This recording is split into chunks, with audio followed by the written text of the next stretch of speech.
Ésaïe 59, à partir du verset 1, nous méditons.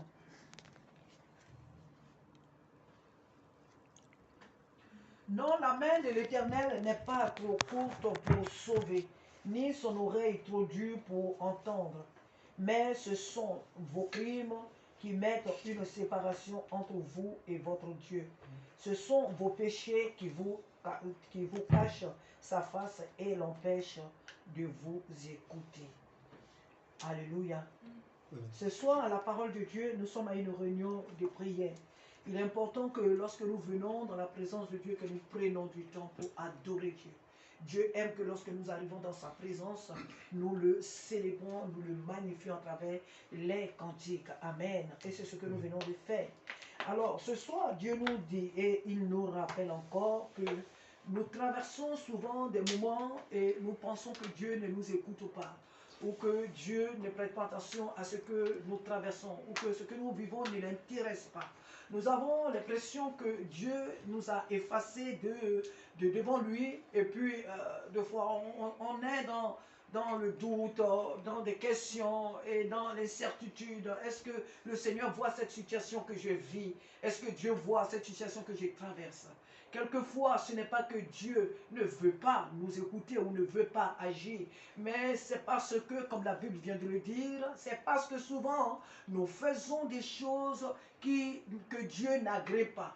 Et notre vaine manière de nous conduire empêche Dieu de se révéler à nous. Notre vaine manière de nous comporter, de faire les choses, empêche la main de Dieu de nous toucher. Ce soir, Dieu nous rappelle, le peuple de Dieu, que son désir en tant que Dieu, en tant que Père, Dieu n'est pas seulement un Dieu qui est établi au-dessus de toutes choses, il est notre Père. Nous sommes ses enfants, nous sommes ses filles, nous sommes ses fils, nous sommes ses bien-aimés. Et la Bible dit que ce que Dieu désire, parce que ici, le contraire, si sa main n'est pas trop courte, ce qui veut dire qu'il désire ardemment nous faire du bien. Dieu désire ardemment nous toucher. Dieu désire ardemment se révéler dans nos vies. Alléluia. Mais la faute n'est pas à Dieu ici, nous dit le texte. Ce n'est pas la faute de Dieu. Ce n'est pas parce que Dieu ne le désire. Non, c'est notre faute. Si nous prions pour des sujets et qu'il n'y a pas d'exaucement, nous devons nous remettre en cause. Il y a des situations pour lesquelles Dieu, c'est vrai, reste dans le silence. Ce n'est pas aussi parce que nous avons fait des choses mauvaises. Mais ici, le cas de ce soir, c'est que c'est de notre faute. Alléluia. C'est que c'est de notre faute. C'est notre faute, c'est la faute. Le problème est de notre côté. Quand Dieu ne répond pas à nos prières, quand nous n'avons pas l'exaucement de nos prières, nous devons nous poser des questions. Pourquoi? Pourquoi est-ce que je n'ai pas la réponse de cette requête depuis des années? Je prie pour cette situation et je n'ai pas d'exaucement. Il faut comprendre qu'en tant que peuple de Dieu, nous devons avoir le discernement.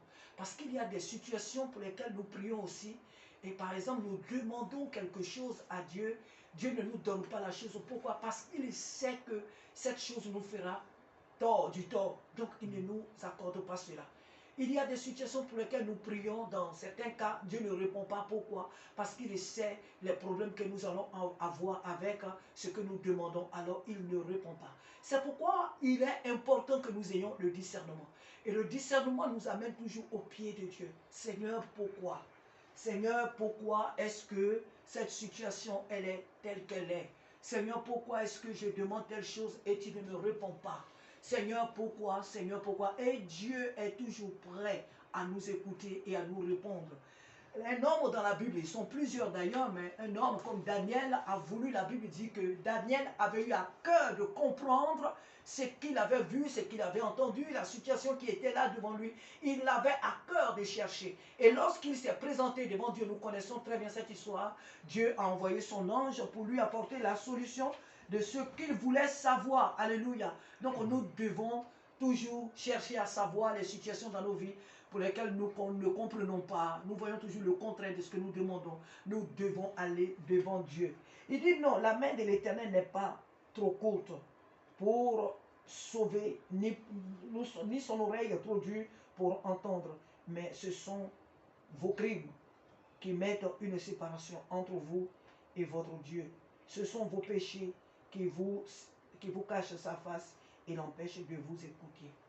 Donc ici, Nous devons savoir que Dieu entend, Dieu écoute ses enfants. Dieu aime nous écouter, comme ce soir nous sommes en train de chanter. Le Seigneur est là, il est content de nous écouter, de nous exaucer. Dieu prend plaisir à ce que nous faisons. Mais n'oublions pas que si nous faisons des choses que Dieu n'aime pas, nous pouvons croire que Dieu nous écoute alors qu'il ne prend pas plaisir. Pourquoi? Parce que nous avons dans nos cœurs des attitudes, des pensées, des choses que Dieu n'aime pas, que Dieu n'agrée pas. Nous soupirons quand nous venons dans la présence de Dieu. Ah, encore aujourd'hui, encore c'est mardi. Ah, encore aujourd'hui c'est vendredi. Ah, encore aujourd'hui c'est samedi, c'est dimanche, on va aller encore prier. Ah, encore on est vendredi, on va aller encore veiller. Ah, encore on va aller évangéliser. Ah, encore on va faire ça. Tout ce que nous faisons pour Dieu, nous murmurons. Dieu ne l'agrée pas. Oh, Dieu ne l'agrée pas du tout. Parce que Dieu regarde les intentions. Nous venons de voir l'histoire de Daniel. Daniel a eu seulement la pensée à cœur de vouloir comprendre. Et Dieu a dépêché, avant qu'il entre même dans le jeûne, Dieu a déjà eu à cœur de répondre à sa prière.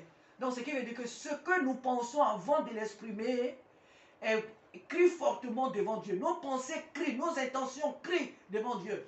On te réveille, viens matin, on va prier. Ah, on va prier encore. On dit on va faire ça, ah, on va faire ça encore. Donc tu ne l'as pas dit verbalement, mais tu as pensé à cela. Et à partir du moment où tu as pensé le contraire de ce que tu exprimes, de ce que tes actes montrent, Dieu ne t'écoute pas. Parce que tu as déjà renoncé à ce que Dieu t'a demandé.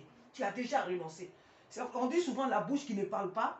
On dit la bouche fermée parle plus que la bouche ouverte. C'est la vérité. C'est la vérité. Tout ce que nous faisons pour Dieu. Tout ce que nous faisons pour Dieu. David dit, je suis dans la joie quand on me dit, allons à la maison de l'Éternel. Mais est-ce que c'est mon cas? Est-ce que les cellules ne sont pas pour nous un poids, un fardeau?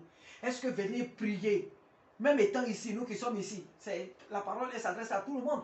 Est-ce que le fait de venir prier là, le fait de servir Dieu n'est pas un poids pour nous? N'est pas un poids pour nous? Est-ce que nous sommes contents de nous retrouver entre frères et sœurs pour prier, pour adorer Dieu? Est-ce que nous sommes contents?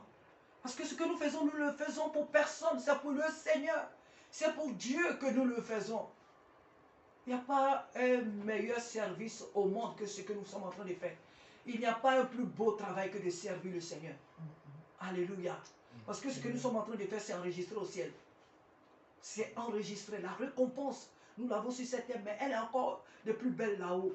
Donc tout ce que nous faisons pour le Seigneur, nous devons le faire de bon cœur. Tout ce que nous faisons pour le Seigneur. Les crimes, ce sont les quoi? Les crimes, ce n'est pas seulement que tu as pris un couteau, tu as tué quelqu'un. Calomnier quelqu'un, c'est un crime. Critiquer quelqu'un, mal parler, mal penser de quelqu'un, c'est un crime. Et je vais jusqu'à me dire, c'est la sorcellerie. Quelqu'un n'est pas là, vous parlez mal, vous parlez mal, vous parlez mal de la personne. Vous parlez mal de la personne. Et après, quand vous l'envoyez, vous jouez aux gentils. Vous jouez aux innocents. Vous jouez à la personne aimante. Vous jouez aux frères et à la sœur en Christ. Et ça, c'est un crime devant Dieu. Les calomnies, les médisances, les diffamations, les critiques inutiles, ce sont des crimes. Ce sont des crimes. Donc il dit, mais ce sont vos crimes qui mettent une séparation. Dieu ne veut pas être séparé de nous, frères et sœurs. Dieu ne veut pas être séparé de nous. Dieu ne veut pas qu'on se sépare de lui. Parce que sinon on est séparé de lui, il y aura un grand fossé. Et ce fossé-là, qui va être, c'est le diable. Donc Dieu ne veut pas qu'on soit séparé de lui ce soir et à jamais. Soyons toujours attachés au Seigneur. Et voilà pourquoi lorsque nous venons chaque fois dans la présence de Dieu, nous demandons toujours pardon. Voilà pourquoi chaque fois que nous nous tournons vers Dieu, la première des choses que nous réclamons, c'est le pardon. Tu quittes le travail, tu rentres chez toi. Quand tu dois prier dans ta chambre, Seigneur, pardonne-moi tout ce que j'ai fait au travail. Pardonne-moi les choses même que je ne me rappelle même pas. Les choses dont je ne me souviens même pas. Seigneur, pardonne-moi. Tu rêves même de faire des courses, tu rentres à la maison. Tu pries, Seigneur, pardonne-moi. Tout ce que tu fais, Seigneur, tu cherches constamment à te sanctifier. Alléluia. La nuit, quand tu pries là, demande pardon à Dieu pour tous tes péchés de la journée. Demande pardon à Dieu. Parce que tu vas dormir là, c'est pas ce que tu te réveilles. Hein? Donc si tu dors là, et puis si c'est pas que tu te réveilles, mais la nuit, Jésus peut venir. Lui-même, il a donné l'exemple sur les 10 vierges qui au milieu de la nuit. Donc moi, ça c'est ma façon de parler. Je ne dis pas que Jésus va venir au milieu de la nuit. Mais je dis, ça peut être le cas. Donc si tu dors, tu ne pries pas. Non seulement tu ne demandes pas pardon, mais tu ne pries pas, tu dors. Le chrétien, chaque fois avant de dormir, il doit se sanctifier. Il faut que tu te sanctifies. Comme même dans la journée, le matin aussi, quand tu te réveilles, il faut te sanctifier. Parce que moi, à un moment, je me disais, mais j'ai dormi, quel péché j'ai fait? Qu'est-ce que j'ai fait? Puis le matin, je vais demander pardon. Demande pardon à Dieu, parce que la Bible dit quoi? Tous son péchés sont privés de la gloire de Dieu. Et un seul sauveur, c'est Jésus. Amen. Même si tu dors dans les eaux, même si tu dors sur la lune, tu es un pécheur. Donc, faut pas, c'est pas la peine de dire que oui, parce que j'ai dormi toute la nuit, je me suis levé, je n'ai fait aucun péché. Pourquoi en priant, je vais demander, Seigneur, pardonne-moi. Tu dois demander pardon. Tu dois demander pardon à Dieu. Donc, recherchons constamment vraiment la sanctification. Elle est très, très importante. Sanctifions-nous constamment, constamment, constamment.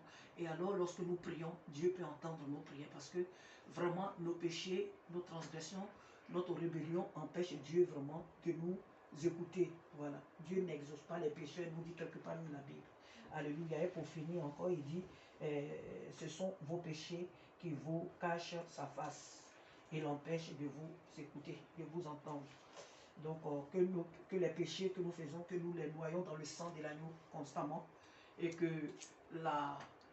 comment on appelle ça, notre liaison, notre réseau avec le Saint-Esprit soit toujours vraiment libre, qu'il n'y ait pas des trucs qui viennent empêcher notre réseau, qui viennent empêcher le Seigneur de nous entendre, que notre relation avec le Seigneur soit toujours fluide. À lui seul soit toute la gloire ce soir parce qu'il nous aide et il nous aidera toujours parce que si nous avons recours à lui, il viendra toujours. Amen. Il ne nous dira pas non, et tu as fait ça aujourd'hui, je suis fâché. Non. Si nous venons constamment au Père, nous lui demandons pardon, il nous pardonnera. Amen.